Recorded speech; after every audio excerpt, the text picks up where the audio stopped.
Hello and welcome to my short vlog. Come with me as I show the world full of joyful and happiness. I am Rosie Rovidalio at samahan niyo ako as I explore my junior high school students. Correction, hashtag junior high school students. Good morning mga sangre and hello everyone. Samahan niyo ako as I explore my junior high school student. Gumising nga pala ako ng maaga dyan dahil Webes na ng umaga.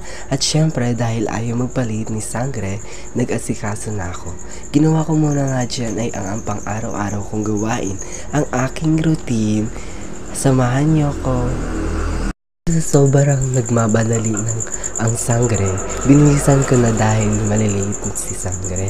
Sa sobrang bilis ko nga dyan, nadaig ko pa si beautification kung magtatakbo. Para sa kaalaman ng lahat, kinakailangan kong gawin ang mga bagay na ito. Ayan nga at nag-wash ako ng aking face. At habang naghihilamos ako, napaisip ko, bakit kailangan ko mag-video dyan? Ngunit ang tanong kong iyan ay masasagot ko lamang pagkatapos ng aking routine. So ayan, next routine ko naman ay ang mag-toothbrush dahil baka mangamoy ang ating bibig. Iniiwasan ko nga ang pakikipag-usap ko sa isang tao kapag hindi ako nag-toothbrush.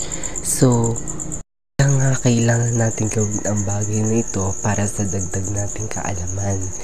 At para hindi na rin tayo masabihin ng masasama bagay about sa ating pangangatawan. So, after ko mag-toothbrush dyan, hinugasan ko lang ang aking kamay.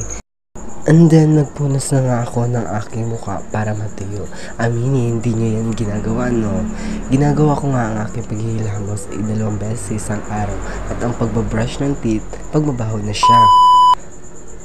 After ko nga mag-routine, binuksan ko muna ang pinto at tinignan ko na rin ang ganda ng sikat ng